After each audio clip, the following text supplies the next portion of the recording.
Hello, welcome to the CFA Society's webinar on investing in cannabis. My name is Dave Henry, the moderator for today's discussion.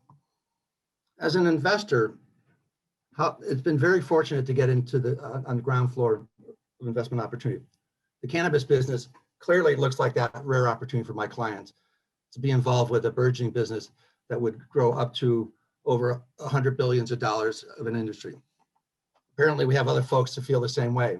We're pleased that this forum has attracted over 100 members. To help gauge our panelists, we are going to ask you to answer a series of questions. Gary, if you could run those questions, that'd be great. Down below, at the bottom, we have a Q&A tab in which we will ask people to submit questions. During the discussion, we'll incorporate them in our discussion. Thanks for your assistance. In preparing my opening remarks, on Tuesday, I was looking at market statistics. I was stunned to see the biggest ETF movers were all cannabis ETFs. Many of those ETFs were up over 100% year to date. Let's thank the Reddit crowd for boosting these stocks and enhancing the popularity of today's webinar. Over the holiday, a friend of mine from California sent me a symbolic posting. It said, "Who would have imagined smoking pot at a family gathering, that the illegal activity would have been the family gathering?" The state legalization of cannabis is certainly controversial, especially with the current federal regulation. Hopefully you'll agree about the importance of regulating the sale of cannabis as well as the additional tax generated. It's hard to believe that Massachusetts voted in 2016 for recreational usage. The first adult use dispensary opened in late 2018. The state now has over 100 dispensaries, and as of last September, sales exceeded $1 billion. Nationwide, this industry is anticipated to generate $20 billion in sales, yet the overall economic activity is over $50 billion. Today, to help educate us about the cannabis business, we've pulled three panelists representing a broad viewpoint: a former regulator, the largest multi-state operator, and also a private equity representative. Our first panelist is Britta Mcbride. Britta was one of the original commissioners for the Mass Cannabis Control Commission. Britta and her colleagues were charged with help establishing the guidelines and regulations for an entirely new industry. Britta, please share a little bit about yourself. Thanks, Dave, very much for having me here. I'm really glad to be here today, especially with Joe and Jordan, who are two folks who have deep knowledge in the industry. And I think it's going to be a great discussion. I was appointed to the commission in 2017 by Attorney General Maura Healey. I was appointed in the public safety seat. By statute, there are 5 statutorily designated seats on the commission, 5 full-time commissioners. From the point that I was appointed in 2017 to today, we started with just the 5 commissioners. We hired an executive director. And as of today, the agency, the Cannabis Control Commission, has grown to over 75 employees. And as you pointed out, we are regulating an industry that to date has generated over $1.2 billion in sales. And so it's been, kind of a wild ride. My background, I'm an attorney by training. And I spent the large part of my career in the Attorney General's office in Massachusetts. I was Deputy Chief of Staff and Chief of the Policy and Government Division for the Attorney General for a number of years. I have served in other council roles in government, and just prior to being appointed to the commission, I was a solo practitioner dealing with a variety of different legal issues and different clients. And I'm really glad to be here today. Right, Britta. Our next panelist is Joe Lisardi, the Executive Vice President for Curaleaf. For those who do not know Curaleaf, it's based here in Boston, and it's a leading multi-state operator of cannabis dispensaries. Joe, congratulations for Curaleaf opening its 100th dispensary. Industry insiders view Joe as one of the true visionary leaders in the business. Joe, thanks for joining us, and can you introduce yourself?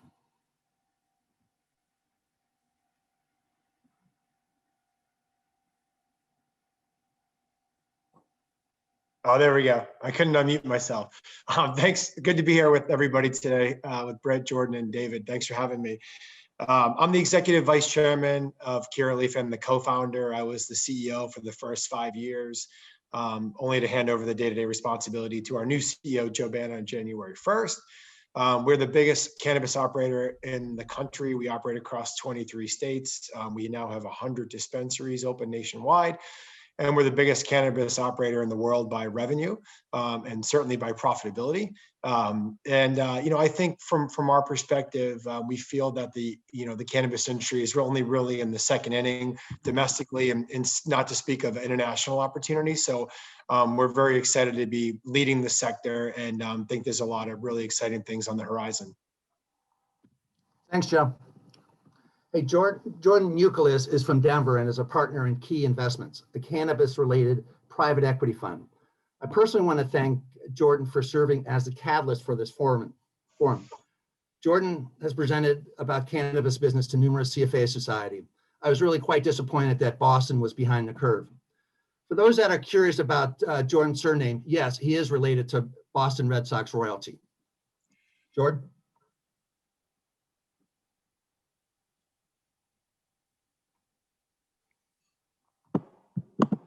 Great, thanks, Dave, and really excited to be here presenting with Britta and Joe today. So thanks everybody for attending.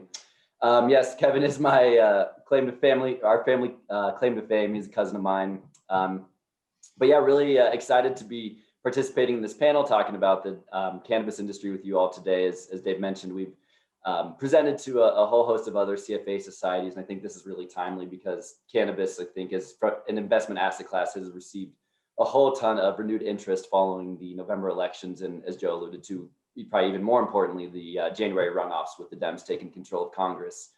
So anyway, to give you a brief background, I come from traditional private equity world prior to getting into cannabis. I started my career working for GE Capital and leverage finance, then made the move over to Partners Group, which is an institutional private equity firm, working in upper middle market leverage buyout transactions. Partners Group actually made their North American headquarters in Denver, Colorado about 5 years ago, which is what brought me to Colorado. And so I was working in just traditional private equity world, upper middle market transactions, very stable, mature industries. But naturally living in Colorado, my eventual partners and I saw the massive growth of the cannabis industry. I think that part of the equation was pretty readily apparent to most folks. But what was really unique to us about the sector as we started to dig into it was we found that for a whole variety of reasons that, there's a very limited amount of institutional capital in cannabis. Now, I'll say that's changing very rapidly, but historically, the asset class has been blocked off to most institutional investors because of the fact that a lot of institutional private equity and venture capital funds have vice clause restrictions which prohibit them from the sector, as well as the fact that the regulatory complexities made it just hairier and more complicated to participate in. So anyway, my partners and I found this industry that had huge tailwinds of growth and demand for capital on the one hand, but a very constrained supply of capital on the other. And so that was the thesis that we had in mind when forming Key Investment Partners back in 2018. So Key is focused on growth equity investments for cannabis businesses. We're predominantly focused on investing in the ancillary software, business services, and biotech service providers that are really helping to build the industry's infrastructure and ecosystem. So yeah, again, excited to be here presenting today. Last thing I'll note is that last month we published a white paper about the history of cannabis regulations and our views on how the 2020 election impacts the industry going forward. So to the extent folks are interested in that, I believe we're going to post it to the online portal for CFA Boston members. Also, please feel free to reach out, shoot me an email if you'd like a copy of that report. Great, Jordan. Hey, Jordan, can you just give us the growth story? I mean, just metrics associated with how this business has grown. You're talking about the cannabis industry just as a whole? That's right. Yeah, absolutely. So, we're now at about 15 states that have legalized recreational cannabis. I believe it's 38 for medical now, which is pretty insane given, back in 2012, no states have legalized recreational cannabis. So we're just seeing continued really massive acceleration of the industry. It's a $30 billion US industry that's continuing to grow at a 30% CAGR. I mean, these are metrics that, you really just don't see in really any other emerging sectors. And what's really exciting about cannabis in particular is you think about it relative to some emerging sectors like blockchain technology, artificial intelligence, virtual reality. No doubt those industries are going to have massive applications, but they're really creating whole new marketplaces within cannabis. We know that there's already about $100 billion of built up black market demand for the product being sold every year. And so our goal as investors in the sector is really just to find the companies that are best transitioning that black market demand onto the legal side. Great, thanks. Hey, Britta, federal regulations play a critical role in this business. Can you just highlight the significant federal legislations?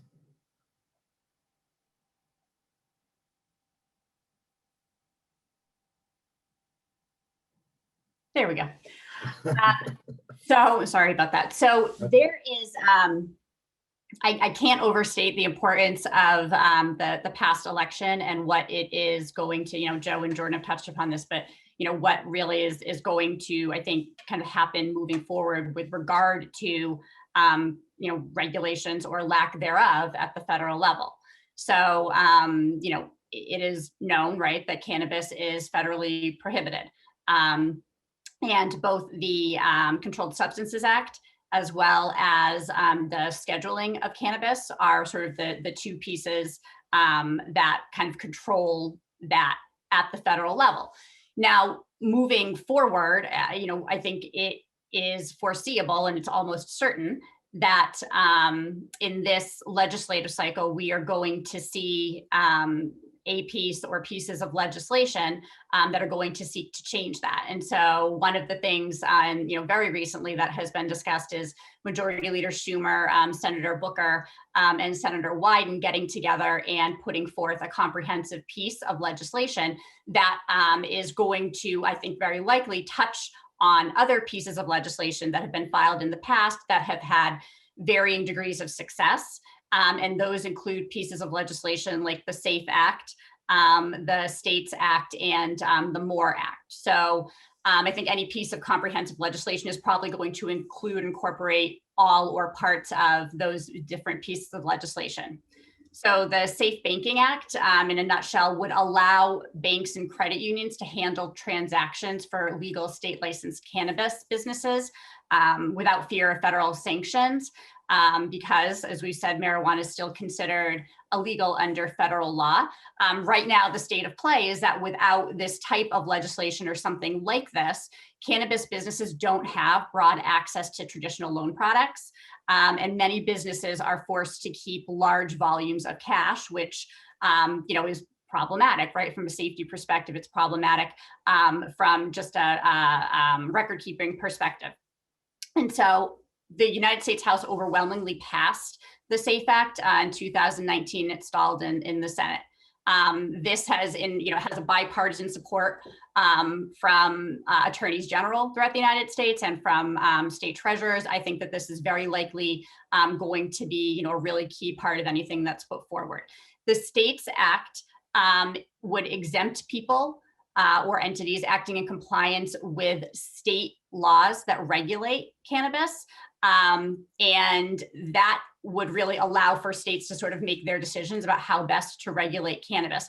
A really key part of the States Act, however, is that compliant transactions would not result in proceeds of unlawful transaction, which is important for the application of Section 280E of the tax code, which forbids businesses from deducting otherwise ordinary business expenses from gross income if that income is generated by quote unquote trafficking in substances. And so that applies both to state legal cannabis businesses as well as to illegal drug dealers. And so changing that provision is extremely important. And I'm sure that Joe can talk at great depth about the importance of that change for legal businesses. And then the final piece is the MORE Act, which is the Marijuana Opportunity Reinvestment and Expungement Act. This passed the U.S. House in December. It didn't get a vote in the Senate, but what this is really it's an equity bill that's intended to address and redress the harms of marijuana incarceration, which have disproportionately affected people of color, and also ensure an equitable start in the cannabis industry under federal legalization. It also would deschedule marijuana and remove it from the Controlled Substances Act. A key piece here is that Vice President Harris was the lead Senate sponsor of this legislation, and Rep. Nadler, who is the chair of Judiciary. The Judiciary Committee was the chief sponsor in the House. And I think that anyone who doesn't pay attention to the MORE Act is really going to be missing a driving force behind conversations around federal legalization. The MORE Act is really going to play, I think, a significant part, or components of that act, a significant part in what happens on the federal front. Thanks, Britta. That's very helpful. Hey, Joe, could you just share a little bit about the Curaleaf story? I think it's really quite fascinating in terms of how you became the largest MFO or MSO in the country. But on top of that, too, it appears as though the market has already baked in these changes in regulations. Is there one regulation that's more important for Curaleaf going forward? Yeah, sure. I mean, I'll keep it brief. I've been in the industry for about 11 years now. My background prior to Curaleaf was actually in private equity. I worked for Fidelity Investments and Liberty Mutual and AMG up in Beverly. So I have a long history in the financial services sector in Boston. I got an opportunity to open the first cannabis business in Maine in 2011. At the time I was affiliate investments and pitched the idea and was resoundingly laughed out of the conference room. So look who's had the last laugh, huh? Yeah, exactly. So I decided to go off and do it on my own with a couple of friends. We bootstrapped it. And then we parlayed that into a Massachusetts operation. And a couple of years ago, I met our chairman, Boris Jordan. He had made an investment in a business in New Jersey. So we agreed to put our brains and resources together and build a national platform. So we've been building the business for 5.5 years. We went public at the end of 2018, have certainly been part of the turbulent equity markets, but we've been very successful in raising money and extending our footprint. I think we've raised over $1 billion now over the last couple of years. I think the thing that most excites me is that while I do believe some of these federal catalysts are on the horizon, I think the state laws are frankly more important at the moment. And I think you're going to see markets like New York, where we're the #1 operator, Pennsylvania, up and down the East Coast, follow Massachusetts into adult use and create very vibrant industries in their markets. And so we're really set up to capitalize on those opportunities. That's what it's really been about, is to build capacity, put down either through greenfield or through acquisitions, licenses in these markets where we expect the trends to be favorable. And so I think we're really just at the beginning of a tipping point. I thought Britt did a really nice job laying out the laws that are in play at the federal level. I mean, the only thing I would add is that something that is maybe not talked about enough is executive action. That seems to be the way people govern now, right? A new president comes in and starts undoing whatever the other guy did and putting in their own rules. So I wouldn't be surprised if you see executive action around cannabis. We're working very closely with all the agencies. I think you'll see something out of Treasury, some FinCEN guidance. I think you'll see something out of Justice that looks much like the former Cole memo, if people know what that is. It sort of set priorities for the Justice Department and basically said, don't interfere with state, abiding cannabis operators. So I think you'll see guidance out of the agencies. And, if I were to handicap what happens in DC, just based on our conversations, I would say that the challenge is on the plus side, the Democrats control the agenda, but on the negative side, you still need 10 Republican votes to get anything through the Senate. And so I think as you get into the more progressive ideas like the MORE Act, those things are really, dead on arrival in the Senate. I think it's going to be a real big lift to try to get 10 votes to do something that progressive. And so, our best guess is you're going to see cannabis progress in steps. So I think the SAFE banking bill is far and away the most bipartisan, most likely thing to happen. You may get some action around social justice, but that's just a big lift right now. As a company, we support it fully. We're lobbying very heavily. We think it's frankly ridiculous that 500,000 people a year get arrested for cannabis possession in this country. But it's going to be tough sledding in the Senate. So we'll see what happens. We're pushing very hard. Great, thanks. Hey, Jordan, you invest in ancillary business. do the federal regulations impact you, or will they boost your investments or in your segment?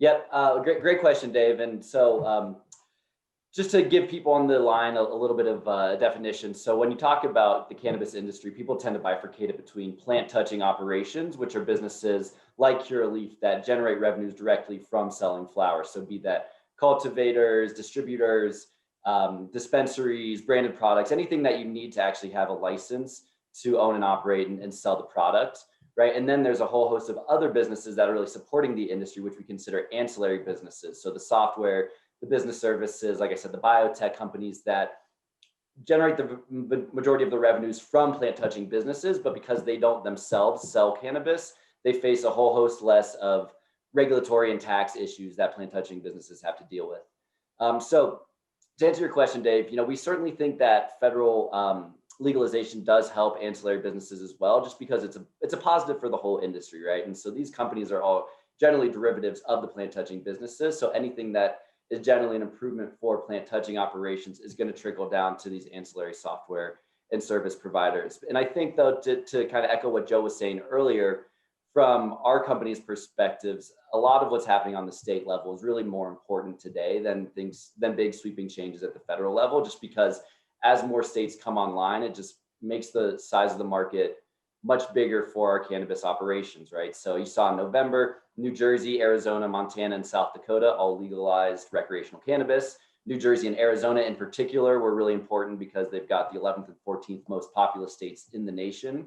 And then, as Joe is alluding to, because now both New Jersey and Massachusetts have legalized recreational use, we think this will cause a lot of tack-on legalizations on the East Coast, with New York and Pennsylvania obviously being the really important ones, because those are huge businesses. And part of the reason why we like to focus on these ancillary businesses is, and historically, this has been one of the biggest risks that we've seen in any specific cannabis business. Now, this is changing, but one of the biggest risks we've typically seen historically is if that plant touching operation has geographic specific regulatory risk, right? And so what I mean by that is, you look at a state like Maine, for example. Maine legalized recreational cannabis at the end of 2016, but it took them until the end of 2020 to actually have up and running functioning dispensaries, because it took the regulators a whole host of time to figure out how they wanted to regulate it, how the supply chain was going to work out, and all that kind of thing. So if you'd made an investment in a Maine operator and it took you 4 years to actually get up and running, that could have spelled financial ruin for your business, right? But with ancillary businesses, because they don't generate revenues directly from the plant itself, they can cross state lines with no issues. And so a good example I like to point to is, while there was a lot of issues in Maine, like I mentioned, in Oklahoma, for example, in 2018, Oklahoma really shocked the nation and came online with one of the most progressive medical cannabis regimes in the entire country, had sales up and running within 2 months. And that was a massive growth market. So for one of the companies that are point of sale software providers, right, when the growth in Maine didn't materialize as they expected, they were able to offset that with the unexpected growth in Oklahoma. And so benefit of these ancillary businesses is, it doesn't necessarily matter exactly which states legalize, so long as you believe the underlying thesis that more and more states are going to come online and the market's going to continue to get bigger. Great. Thanks, Jordan. Hey, Britta, our discussion of regulatory couldn't be complete without informing us about the mass regulation. Could you just provide us a brief overview in terms of how the operation environment here in Massachusetts, and perhaps if there's any particular regulation that you get the most pushback, especially now you're no longer commissioner, you might be a little bit more forthrightful with sharing that. So I'll definitely piggyback on what Jordan was just saying, that the regulatory environment is a critically important, and it's a really as a regulator, it's a tough balance to strike, and it's for a couple of different reasons. My personal experience with it. So we were handed a statute, and the statute was comprehensive. I'll say, to kind of put it, diplomatically, it really gave us a multifaceted, it sort of was like a hydra, right? Like it was like this kind of multi-headed, you have all of these different missions and components to it. And a big part of that was spelling out very explicitly, this is what needs to be included in the regulations, and this is how you're going to include it. And we have literally, at the commission, a laundry list of I think 25 or 27 things that explicitly have to be included in the regulations in extensive detail. And so, we are the mission for regulators. I think, I say this, I think it's largely true, right? You want to create a safe, responsible, profitable, right? Because tax revenues is one of the big arguments in states that are legalized. And you want to create this industry that's responsible, safe, profitable. Responsible because you do still have federal prohibition here, and so you got to make sure that you're not that you're putting into place guardrails about not selling to underage to minors. You want it to be responsible because one of the driving forces again of legalization is really battling that illegal illicit market and being able to do things like testing and do things like standardizing products and being able to provide consumers with sort of a consistency, right? And so you want to make sure that you're doing that responsibly. And then there's the tax revenue piece of it. And so our regulations are very comprehensive. It includes licensing. Who can hold a license? What are the what are the reasons why you can't hold a license if you've been convicted of a felony?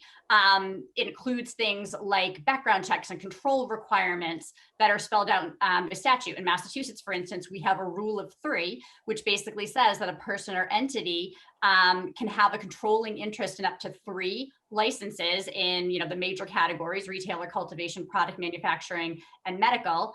But then beyond that, you aren't allowed to hold more licenses than that in a particular category. And so that in and of itself, right, creates a bottleneck, right? It's a restriction. Now, the offset, right, the reason for doing that is because as a matter of policy, there was a decision made that in Massachusetts, the landscape should be one that can provide opportunities for the biggest operators and the smallest operators through things like micro businesses and craft marijuana cooperatives. So it really was intended to, create a dynamic landscape and do that by kind of preserving opportunities for people that are on the lower end of that scale.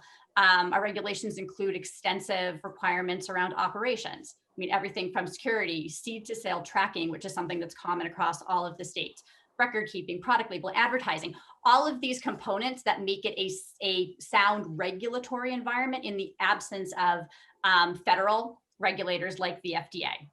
Mhm. Also enforcement and compliance and ensuring an equitable industry. So Massachusetts is actually the first state to include in its statute requirements around equity and creating equitable opportunities for folks as part of the statute. And then another really, I think, critically important piece that only recently, has sort of become a fuller piece of our licensing and our regulatory regime, are research licenses. And that's something that I worked really closely on and was, I'm a big proponent of, because I think that clearly research, I mean, we're in Massachusetts, but research, especially in the cannabis sector, is going to drive so much of development, right, in the years to come. And so to answer your question about kind of the biggest complaint, and again, piggybacking on Jordan, the biggest complaint by far, I think, is just the licensing process and the time that it takes to get through license. And that, that is both for good reason and also something that has been, a real thorn in the side of the commission. And that, more recently, the commission has done a fantastic job at expediting that process so that now between the point of an application being complete and the first review, it's under 5 days. So, but that took a lot of doing to kind of get to that point when there's a lot of information that's required to kind of trigger the licensing to move forward. Great. Thanks, Britta. Hey, Joe, what's your assessment with Britta's comment in terms of the delay in terms of the licensing, but also how would you compare Mass versus other states that you're having to operate? Are they in the tough side, easy side, or how would you gauge this state? Yeah, I think what's interesting is, there is no federal framework, right? So each state is left up to its own devices, and they, in many instances, to Britt's point, sometimes they inherit a ballot initiative, and they've got to turn that into a program out of nothing. And so each state has really handled it in different ways. Some states have leaned more heavily on the existing medical programs to jumpstart the adult use. Massachusetts really didn't do that. You look at Arizona as an example. They passed their ballot initiative in November, and they had sales in January. And so it's just interesting to see how different states address it. What I would say is, to Jordan's point, the reason why we built a portfolio of Curaleaf, the reason why we didn't just, hone in on one state is because we recognized early on how hard this industry was going to be to stand up. And the difference is, we treat each state like a country. And so we have a portfolio, and we try to get the benefit of, the tailwinds, and when states move faster, we can capitalize on it. What's interesting, to circle back to what Britt was saying, I think the Massachusetts program is, even though it got off to a slow start, I think it's a really well-run program. What's interesting is that I think, Britt, you might maybe agree, one of the unintended consequences of the length of time it took people to get their licenses was that it really, even though we had some very well-intentioned rules around social equity and economic empowerment, that really favored sophisticated, well-moneyed operators that could withstand that time period. We were lucky enough to be able to raise capital and have experience to get through that. And so I'm encouraged by how quickly licenses are now getting through, and I think it will create a more inclusive industry in Massachusetts. And I think that will be sort of an example for other markets as well. I think the only way to make this industry as inclusive is to really allow those people to get in quickly and get a seat at the table before the big operators have a chance to dominate. And we don't hide our intentions. We want to be a market leader in every single market. And we've built out to our full capacity in Massachusetts, and we're really capped out on licenses. And I think it's really hard to do that if you don't have the capital or the sophistication to get through these really difficult processes. And so I think hopefully, states like New York that are talking about, doing a program now are learning from other markets and really thinking about how they can make the industry more inclusive in the beginning. Illinois is another example, a very well-intentioned program. They were going to give 100 retail licenses to minority groups, but the execution of it was so poor, and it's going to be wrapped up in lawsuits. And again, the big operators are out in the lead. And so that's going to be a big part of the national, thesis as we move forward, is how can we make the industry more inclusive? How can we let people from all backgrounds participate in this, 100 billion plus industry? Hey, Britta, do you want to follow up on that? This certainly economic impact or empowerment is an important topic. Can you elaborate a little bit further on this discussion in terms of, especially from your lens as a commissioner? Yeah, and I actually want to echo, what Joe said and kind of what he was alluding to, right? It is easy to talk. It is hard to do. And all of the people that are out there and sort of talk about, these great aspirations, putting pen to paper, and then beyond that, implementing it is a very, it's difficult to do that when you maybe are not certain about what your programming should look like. I think that moving forward, those states, yes, they should learn from us. They should learn from the states that have gone before, and they should approach it with a degree of specificity from day one. I think in Massachusetts, we were playing a lot of catch up on that. It was great to be first out of the gates and to say, we have this aspiration and we want to do this. And it's a really key part of our mission.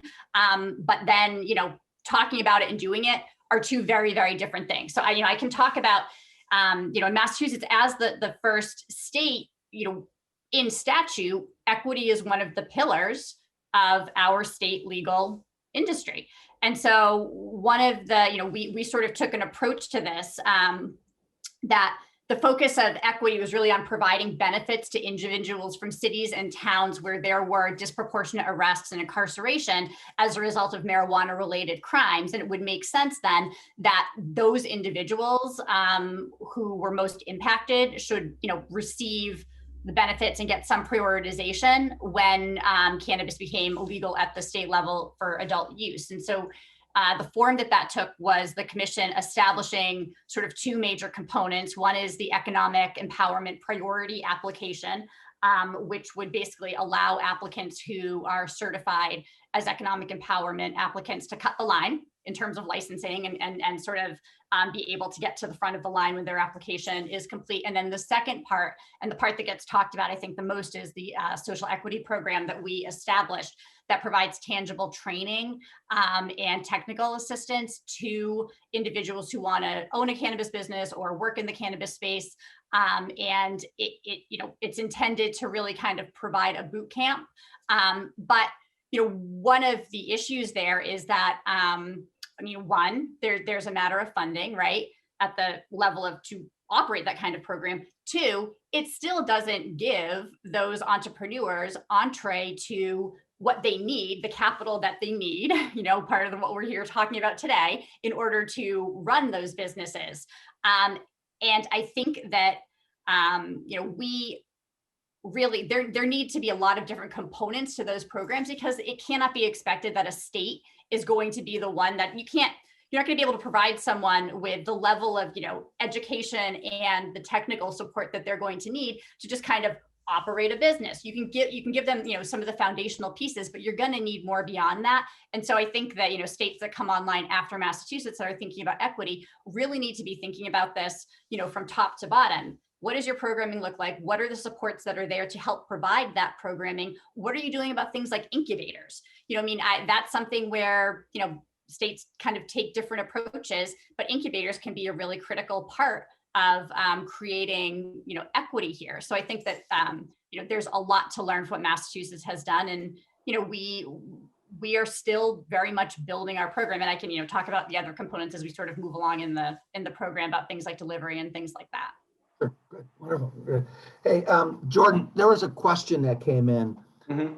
and they were scratching their head about the fact that here you're making investments for 5 to 10 years, but yet the underlying foundation is still not settled yet. And how do you respond to a concern like that? It's a great question, and I'd say that that really resonates very highly with our exact thesis, right? So the thesis is that today, within cannabis, particularly in private earlier stage businesses, there's just not enough capital to finance these companies for some of the reasons I alluded to earlier, right? Mm-hmm. That a lot of traditional venture capital and private equity funds have vice clause restrictions, which say they can't invest in anything sin related. So tobacco, alcohol, cannabis, firearms, right? Additionally, because it's federally illegal still, a whole host of other more, call it institutional folks like family offices, endowments, and foundations that might have a little bit more flexibility within their mandates are still just saying, hey, we're going to wait. We want to see some major changes at the federal level before we jump in. So what that's done for firms like Key Investment Partners and the other dedicated cannabis funds in the space is it's made our capital that much more valuable, right? So we're able to invest into deals today at much more attractive terms and valuations than we would in other emerging sectors like blockchain, like artificial intelligence, where there's billions and billions of institutional dollars chasing the same deals and driving up valuations. Now, a lot of our thesis is built on the idea that over the next 5 to 10 years, federal legalization will have occurred. And once that happens, you'll see a whole flood of institutional capital coming into the marketplace, being crazy to buy cannabis assets and driving up valuations. So that we'll really be able to ride those tailwinds in the capital markets at exit and achieve a nice premium. And in fact, I saw the question too also alluded to, what happens if legalization doesn't occur? Well, I think even in 2021, you're seeing a whole bunch more institutions looking at the space, getting ready to invest even before some major federal changes occur. And one of the things that we know just from discussions with our portfolio companies is that all the marquee names in institutional private equity world, the folks that, a lot of the panelists are probably invested in their funds, if they have private equity allocations, those types of firms are really heavily starting to look at acquiring cannabis businesses. And I think once you see the first one of those real major institutional blue chip private equity names buy a cannabis business, it's going to give the green light for all of the other institutional private equity world to say, hey, now's the time, the getting's good. Let's start acquiring some assets in the sector. Hey, Joe, Jordan brought up a good point about the whole institutionalization of this marketplace. Certainly, there has been issues surrounding it, as Jordan pointed out, but also even the location of your stock up on the Canadian exchange has limited the amount of liquidity that institutions. How do we? I mean, is it just going to be the federal regulations to get more institutionalized, or what are your thoughts? And certainly, would love to hear what Curaleaf has in terms of getting these institutions more comfortable in investing in this sector. Yeah, sure. I mean, that's it's an interesting dynamic in that I think it's important to start by saying that the Canadian industry and the United States industry needs to decouple. It's probably one of the more confusing aspects about investing in cannabis right now is that, Canadian operators can actually list on US exchanges where US operators can't, and they have to list on junior exchanges in Canada. That's a big factor. And that's, which is why you see a massive retail following of these Canadian cannabis companies. And, I could go on about the quality of the actual operations. I'll be brief just to say that the US is a much different, I think, more profitable sector. But we definitely have some headwinds because we can't list on US exchanges. In terms of the quality of the investor base, for example, when we did our public offering in the end of 2018, BlackRock was our anchor investor.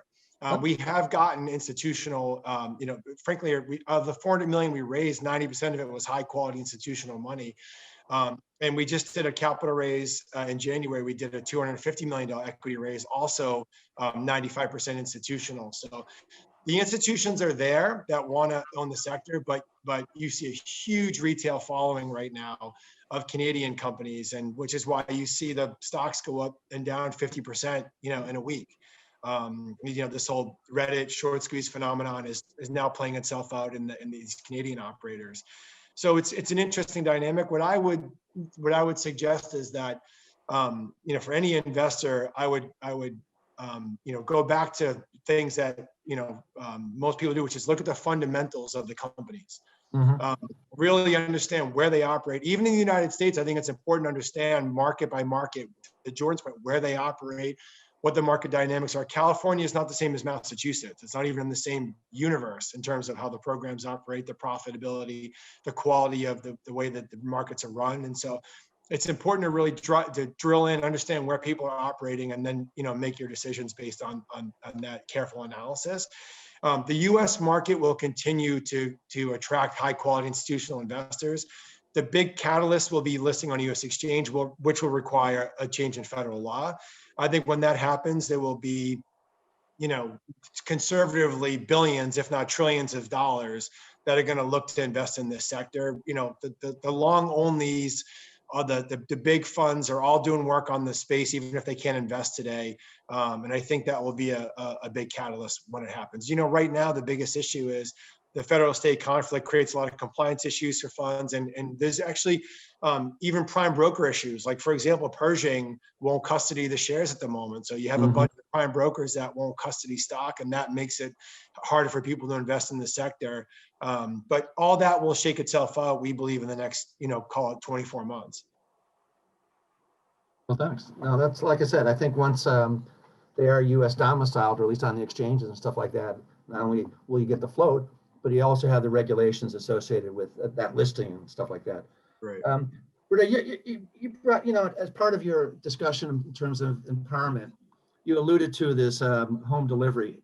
I think that is interesting. I'm still waiting for DoorDash or whatever that company to have that as one of the options on along with my pizza and stuff like that. But could you elaborate a little bit further about that particular initiative and where it stands? I don't think DoorDash is going to be delivering it anytime soon, but there may be maybe one coming to a neighborhood near you, relatively short order. So what the commission did recently, and this actually piggybacks on Joe's comment about providing access to license types, is create 2 new license types that will be available exclusively to folks who qualify as social equity applicants for a period of 3 years. And so the 2 license types are delivery courier and a delivery operator. The delivery courier would be a licensee who is allowed to deliver from retailers directly to consumers in their home. The delivery operator licensee is a separate license.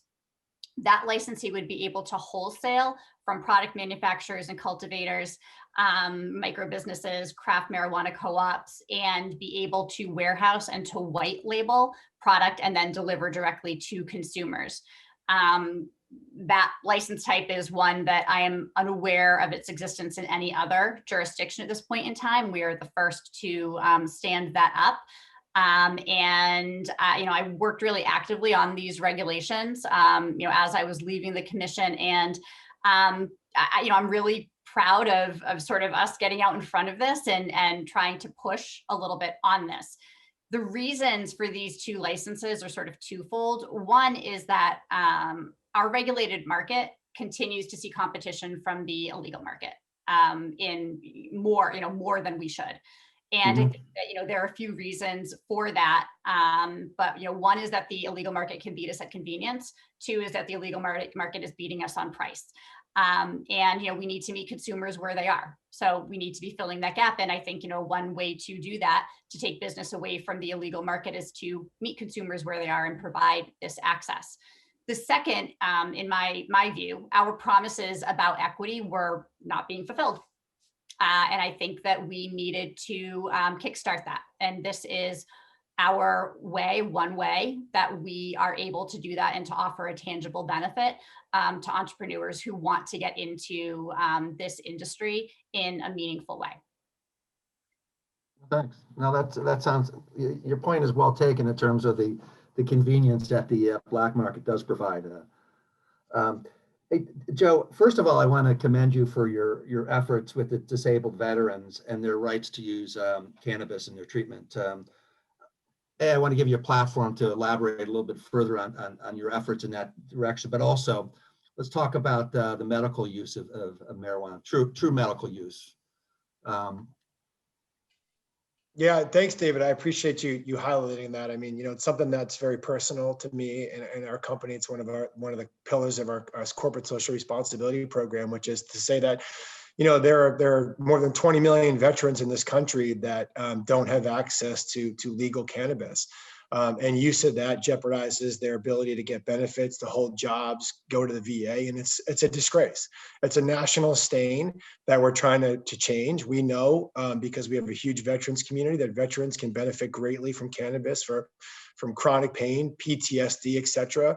The VA will happily feed these people a mouthful of opioids every day and psychotropic drugs, but won't let them use cannabis. And so that's an injustice that cannot stand, and we're putting a lot of energy behind that to bring awareness to that topic. So thank you for raising that. It's a good segue into cannabis is an incredibly unique new paradigm, in that it's a product that can not only people can use for tremendous medical benefits, but they can also use it as an adult use product for, to relax, to sleep, to take away anxiety. And so it's got huge applications. I think that over the next 10 years, you will see an entire class of drugs, maybe 15 years, come out of cannabis. I absolutely believe that will be the case. And you will also see a huge adult use industry, 100 billion plus. You're already seeing massive switching from alcohol into cannabis.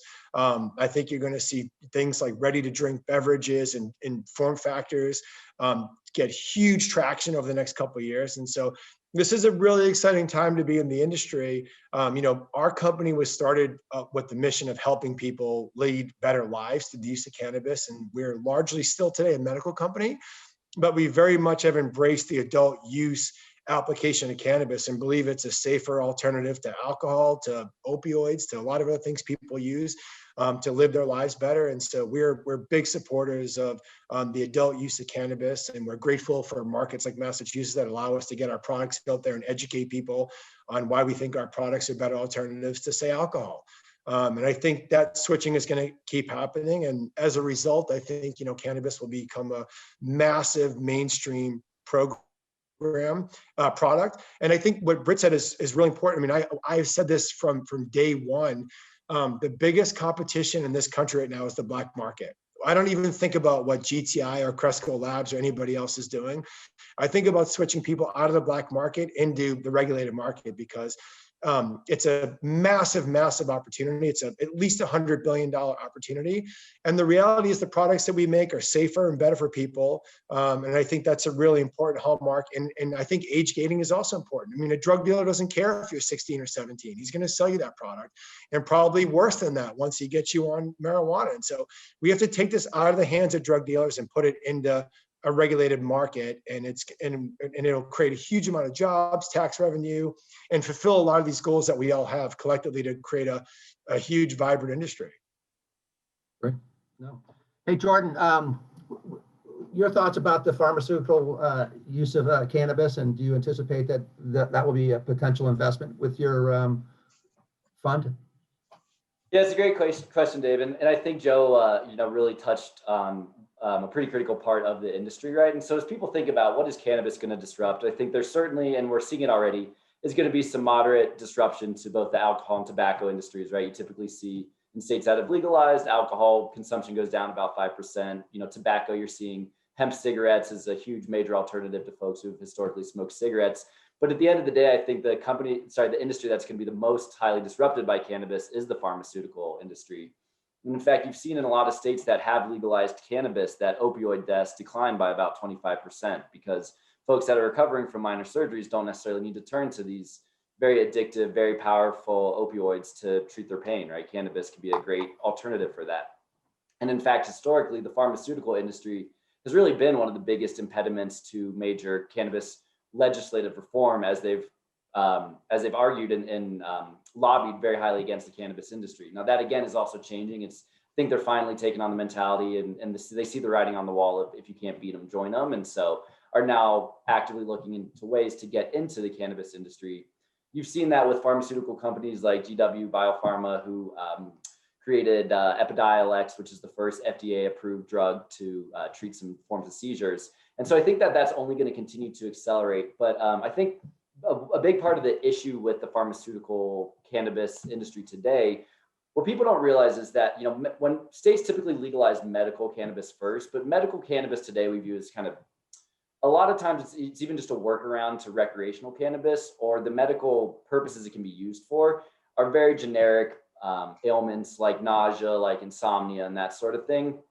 And the problem is that because it's been illegal for the last 50 so years, it's been essentially impossible for medical universities to do any efficacious double-blind studies and really be able to say XYZ strain of cannabis is efficacious for treating this type of illness.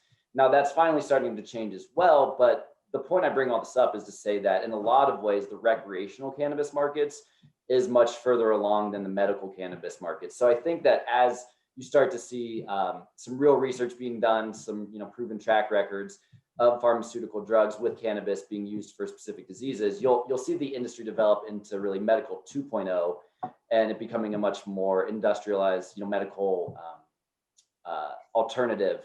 And we're seeing some really interesting investment opportunities today on the production of synthetic cannabinoids. So what that means is instead of having to grow huge crop and harvests of cannabis, then extracting out the THC or the CBD from those crops, you're actually just synthetically growing the THC or the CBD or the several, the 100+ other smaller minor cannabinoids that we're still learning a lot about. And I think as those businesses are able to really refine those processes, they can grow those cannabinoids much more efficiently at much greater scale and with much greater consistency than what's being done today. So I think those biotech businesses are really going to help to drive the industry forward. And so we are opportunistically looking at some of those opportunities. Okay. Most of them, it's too much of a binomial decision in the sense of either they're going to make it be huge or they're going to go to zero. And we look to find a little bit more protected downside in our investments, but it's certainly a sector that we're keeping a close eye on. So I think there's certainly a possibility we'll make an investment in that space. Hey, David, I would just add, if you don't mind, to piggyback on Jordan's comments, I think that, what's most encouraging to me on the consumer product side is that, cannabis doesn't even have access to traditional distribution channels right now.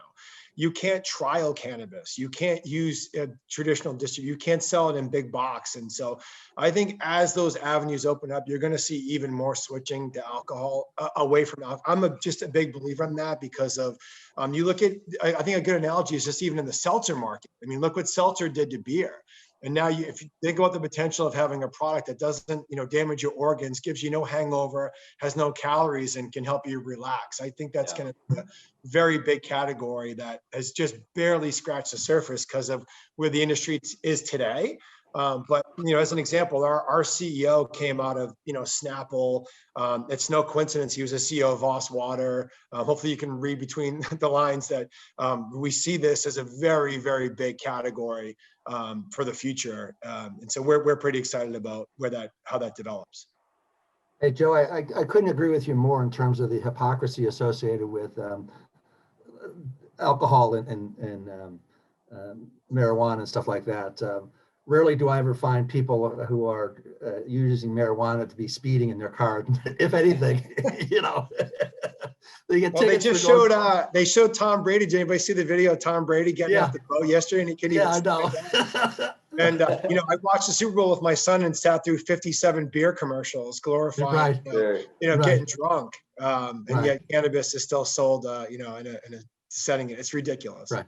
It is. And just to quickly touch on that too, I mean, we face a lot of ESG concerns with a lot of institutional investors with cannabis too. And, getting back to the hypocrisy, it drives me nuts that these institutions say, we can't invest in cannabis when there's no, it's non-addictive, it's non-toxic.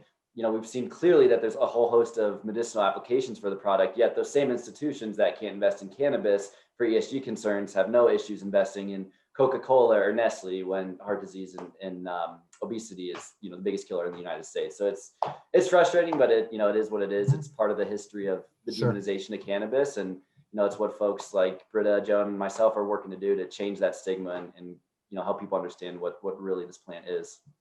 But I think that if I could also just add on, so both Jordan and Joe alluded to this, one of the real, and in my view, actually one of the biggest harms of federal prohibition is the lack of ability to move forward with research in any meaningful way, and barriers that are in the way of people that want to conduct exactly the type of research to talk about, how can we be better using this and what are the real implications of it? Both, if you care about, it doesn't even have to be pro cannabis or anti-cannabis, just if you just care about products as they come to market, you should be caring about research, right? And making sure that you have the most fulsome research that's available. And it is crazy to me that in the dynamic and all of the conversation around prohibition, that there hasn't at least been some major move at the federal level to try to move that forward. It's kind of been dribs and drabs, but there hasn't been anything that's been really remarkable. And I think that is really truly a missed opportunity, but it's also why you have states like Colorado, like Connecticut, actually on the medical side, and Massachusetts trying to move into research and trying to provide pathways to research and to provide regulations that will allow for that type of that information to start to be generated and get out there that can then drive better products, right? It can drive more comprehensive knowledge about this, plant that we know, right, is going to be responsible for huge tax revenues, huge growth, in the economy. So yeah, it's just there's this real disconnect that's kind of crazy. And so, I think as people are looking around, right, looking at companies that, are trying to do that research is really, really important. That's going to drive so much of what happens, in the coming years. Yeah, I think just to pick up on Britta said, I think in what Jordan highlighted, I think it just shows what's at stake here. I mean, the pharmaceutical industry has done a masterful job, let's be honest, of suppressing this industry. They spend tens of millions of dollars every month lobbying in DC to suppress research. It's not a coincidence that we can't study this plant. They've done a great job. And you have to tip your cap to your enemy. They recognize this is a massive competitive threat to their products. And so they're lobbying they have more money than we do. They're more sophisticated, they're more entrenched. And so we have to disrupt what's going on in the country. It's slowly happening. And what I'm most optimistic about is that at the state level, people are going to keep voting with their, making their voices heard with their votes. And so we're going to keep having cannabis laws. We're going to keep having recreational programs. We're going to have, 30 states, 2-3 years from now that are adult use programs. So it will all happen. But it's a battle right now over dollars, right? I mean, that's really what it is. And they've done a great job. No, it's interesting. A while ago, I heard how in the past I used to do research with cannabis. I think it was a university down in Mississippi who were the only ones that were able to grow it. And if you That's wanted right. to do research, they sent you out a couple joints, you know. That was the extent of it, which was, talk about in the dark ages. Well, but Mhm. that is actually, I mean, that is the supply chain for That's federal right. research Yeah. is, you know, it's NIDA, right? The federal authorities have essentially said where you can get your cannabis to perform this research is from the University of Mississippi and from their supply and what they're cultivating. The issue there is that you know, and I maybe Joe can talk, you know, in greater detail about this, but the supply is not, it doesn't correlate, right, to what's available on the market right now and what people are walking into stores and buying right now in state legal jurisdictions like Massachusetts. So it's an apple, you know, apples and oranges. You're conducting research on this, but it doesn't actually correlate to what's available on the market. And so one of the things that, you know, I have talked a lot about as a regulator is we really need to be conducting research using product that's actually available and that actually, you know, is what people are buying so that we can know. I mean, it's you know, there right now, the cart is very much before the horse, and we need to change that. The United States House of Representatives passed a research bill that would allow for that type of research. The Senate bill did not include that. And I think that that's a huge missed opportunity and a real disconnect that needs to be remedied. Yeah, no, it's pretty exact. I mean, it's outrageous. I mean, the University of Mississippi is the sole source of cannabis in this country. What they produce is garbage. It's absolute garbage. It's full of mold. And, you know, that's by design because they don't actually want people to advance the science of cannabis. It's just that to put it bluntly. You know, the DEA has said they're going to issue more permits this year. So that's a potential step in the right direction. I'm very, even though I would say President Biden is not a strong advocate of cannabis, I'm highly encouraged by some of his comments around the desire to research cannabis and advance it on a medical front. So maybe we'll get some breakthrough. We're going to lobby heavily, but you know, we're in the Stone Ages with research. The rest of the world is lapping us. And what's even more outrageous is in probably 6 months, we're going to, you know, Mexico is going to pass adult use cannabis. And so, you know, we're going to be sandwiched between Canada and Mexico that both have adult use cannabis, both doing, you know, research. And the US is sitting in the middle doing, you know, nothing but trying to suppress the industry. It's really unbelievable. Well, one of our questions was the long-term impact of using cannabis, you know, much like tobacco and stuff like that. I'd be curious if have we even addressed that in terms of the impact? I mean, I'm happy to, because, you know, we spent a lot of time thinking about this. I think we need to research it more, and both good and bad things will come out of that research. We have to be honest. It's very clear that cannabis use younger than the age of 25 can potentially have impede brain development. So that's a topic we take very seriously, needs to be studied more carefully. There's no doubt that, you know, there will be some negative and positive things that come out of the study of cannabis, but it has to be studied because tens of millions of people are using it. So, I mean, we can't put our head in the sand. We have to actually understand what these compounds are doing. They have huge medicinal benefit. There will be some negative parts about it, but it has to be studied. And we're really nowhere. We have not advanced the science enough to be able to make those conclusions.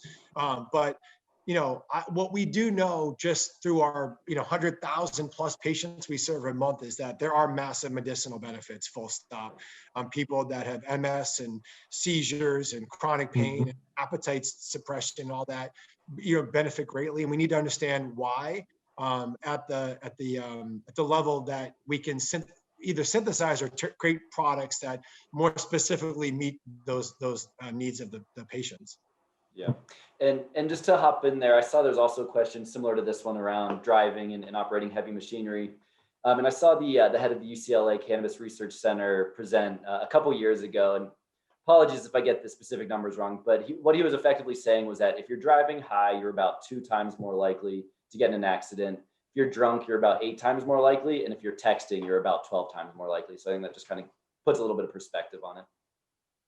But I mean, I kind of want to jump in here too, though, as the public safety designee for a period of time on the Cannabis Control Commission, I think that the industry, and I think that anyone that cares about this also needs to embrace the notion that that research is behind like all of the other research, and that there needs to be, we need to be driving towards the ability to detect impairment, right? We need to be figuring out how to fill in those gaps, because, you know, any, right? Like, it doesn't matter if it's 12 times or 8 times, any level of impairment, right? That's going to end up being a problem on the safety front is going to be a problem.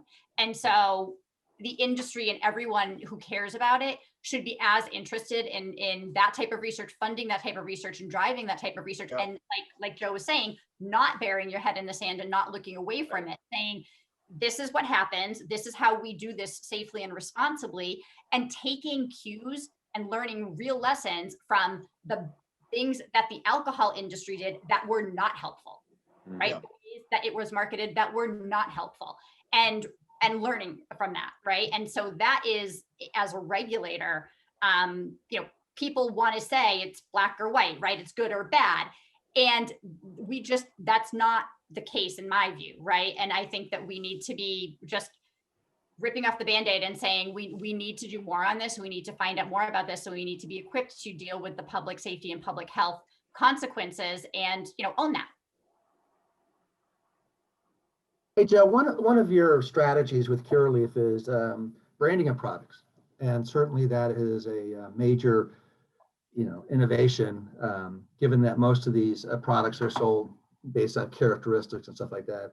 Do you anticipate seeing like the Marlboro Man, or maybe Bud Light, in terms of that's the way that business is going to be going forward? Or Yeah, maybe not the Marlboro Man or Spuds McKenzie, but brands are very, very important. I think we sort of recognize that maybe earlier than most people. I mean, if you look at the cannabis supply chain, we're vertical today because we have to be, and because frankly it's profitable. But you can imagine a scenario in the future where cannabis is fully commoditized. You know, once it can cross state lines or even further state country borders, it's going to move to the most efficient operators. And so I think that you'll see specialization around the supply chain, and possibly people like Curaleaf not even growing cannabis in the future.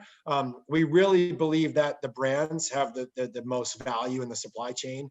And that's why we've really focused our strategy on Curaleaf as our, you know, medical wellness brand, and Select as our adult use brand. We're not building a house of brands. We're building 2 very big national brands. Select will be distributed in 23 markets across the country by the end of Q2. That's the most distributed brand in the world. And I think that that's a key feature of how we're going to build value in our business. We do have 100 retail stores today.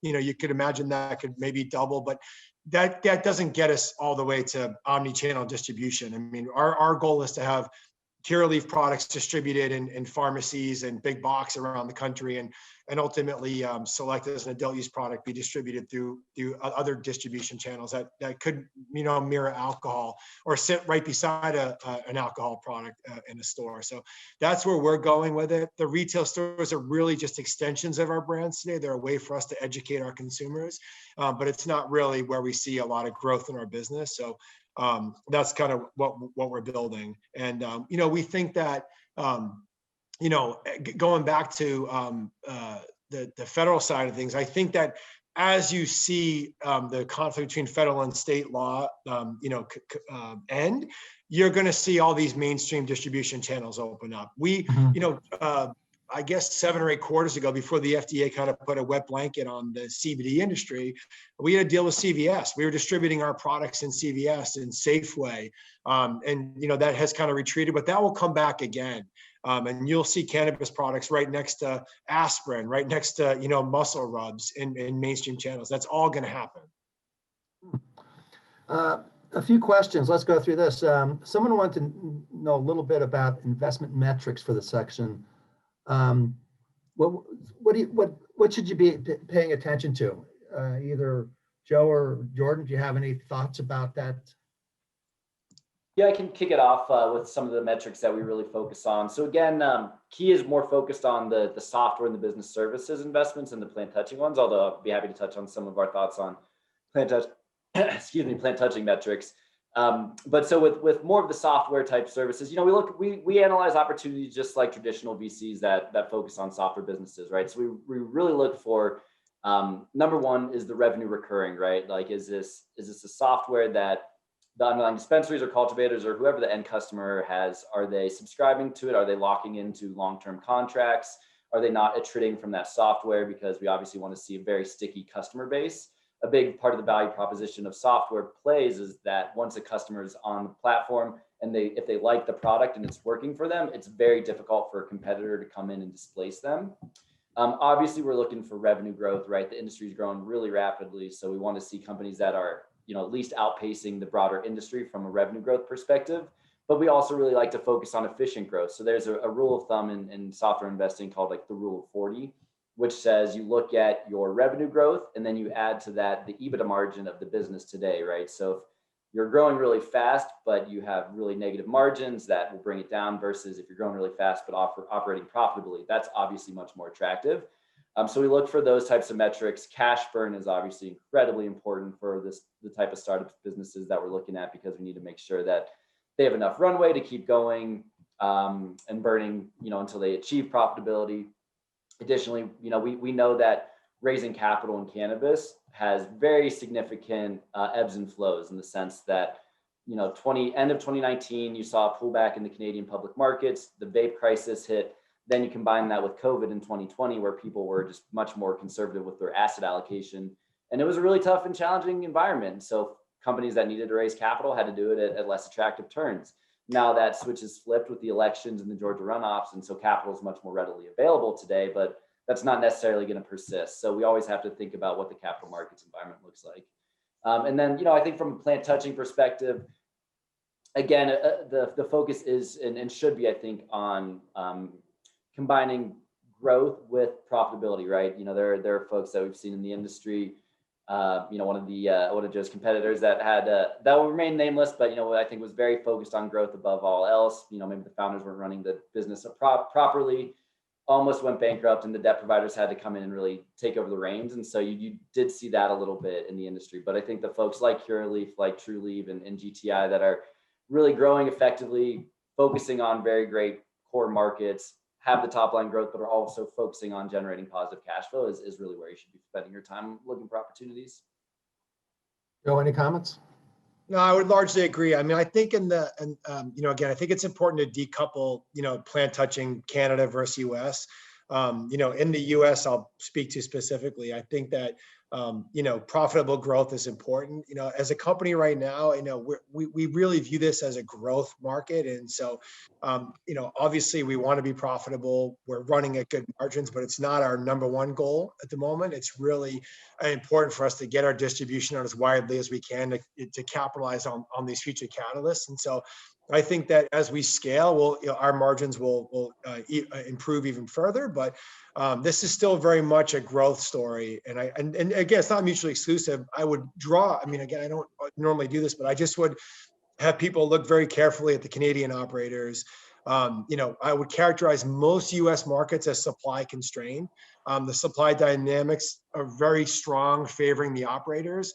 And it's quite the opposite in Canada. I mean, I think I saw an estimate of there's roughly $1 billion of pent up inventory sitting on balance sheets that is going to get written off. I mean, you already saw, Canopy report a $700 million loss this quarter. So I think that, all plant touching businesses are not built the same way. And I think it's, again, just very important to understand the markets where they operate and the dynamics in those markets. One of the other questions that came up was the risk and opportunities in pricing differentials between states. Britta, you were always viewed as a very pro-business. How did you address that in your discussion with the commission? Yeah, I mean, I think, we kind of come full circle a little bit here, right? I mean, Jordan sort of, started off about looking at the regulations that are in particular states and the impact that has on ability to operate a business, but also, the impact that has on the price, right? And the price of products. I mean, in Massachusetts, from the jump, we really were looking around at, states that maybe had issues that we wanted to avoid. And, there are a lot of different factors that feed into things like, for instance, cultivation, right? There were stories coming out of Oregon about like just a glut, right? A glut of product that was just really driving prices like way crazy, right? Way down. And, we are in a different, quite literally environment, right? A different environment, a different climate where that was unlikely to be a real problem for us. But we nevertheless took a look at it and sort of said, all right, well, we're going to tier the way that we license cultivation. And we're going to provide for sort of an ability to kind of look at how much are you selling annually and make decisions about whether you stay at the tier that you are at. You can cultivate up to 100,000 square feet in Massachusetts. But we also have operators that are cultivating under 5,000 square feet. And so, how do you kind of move through those tiers? All of that, that part of it, right? The tier system, the regulations that are around what we do and what's required in terms of, security and all of the other aspects of regulations feed into ultimately what businesses are going to charge for their products. And to a certain extent, there's really no getting around, in some ways, some of those regulations. It's the difference between having, in my mind, an industry that can operate and look and be, not just look, but be a reputable, responsible industry versus, an industry that looks one way and in reality is operating, in a very different way. And that's a really hard balance to strike when you're talking about margins, right? And kind of shifting something, one way or the other and making it so that cost isn't passed on to the consumer when they're buying what they want to buy, in the store. Interesting. There's another question that just popped up. Do you anticipate that big alcohol and big cigarette manufacturers are going to jump into this business when it's becomes available on an interstate commerce basis? Absolutely. Anyone? Absolutely, yeah. Joe, your thoughts? 1,000%. They're already there. Okay. Okay. Yeah. They're already there. They're already in Canada. They'll be in the US. You could assume, and it wouldn't be unreasonable, that maybe none of these cannabis companies operate as standalone businesses in 5 years. They're Sure. part of InBev and Altria and other operators, so they're doing the work. They get it. They understand what's at stake here. They'll for sure be a part of the US industry in the not too distant future. But I think that there are also, I think, people who are looking to invest here, and maybe I'll get laughed out of the room for this one or laughed off the Zoom for this, but I think that you also need to be looking, as Joe was saying before, about like what the brand is, right? And so, it's analogies are drawn between, some craft marijuana, right, and craft brewing. It's kind of a similar story there potentially, or has the potential to be a similar story in some markets.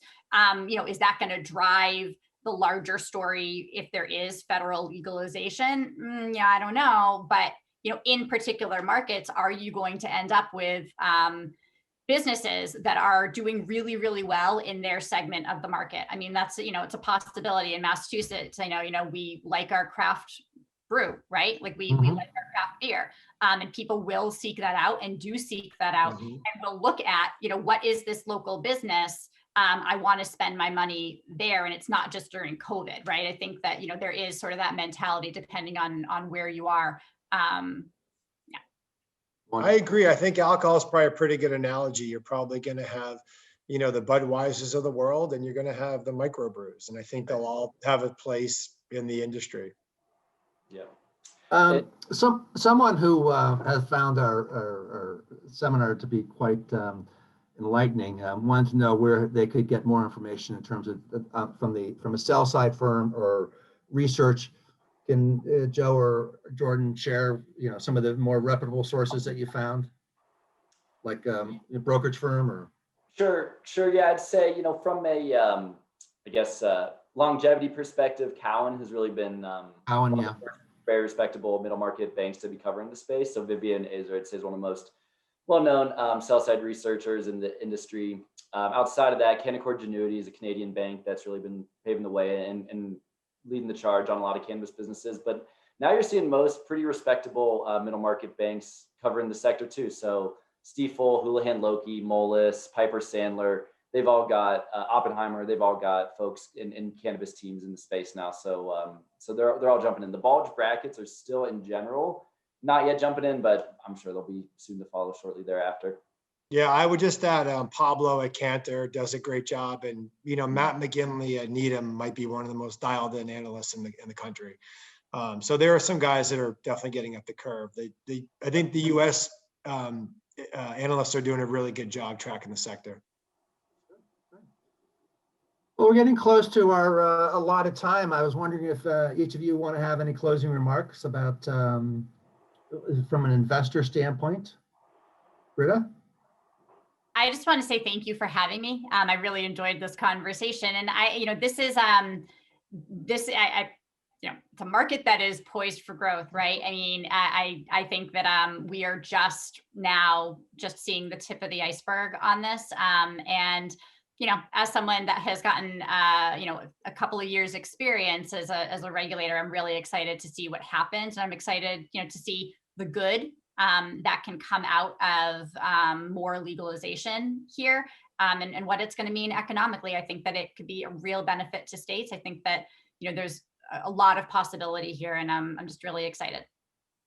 Well, Britta, those people that know your work on the commission, thank you for the dedication and the efforts that you've provided. Jordan, do you have any closing remarks?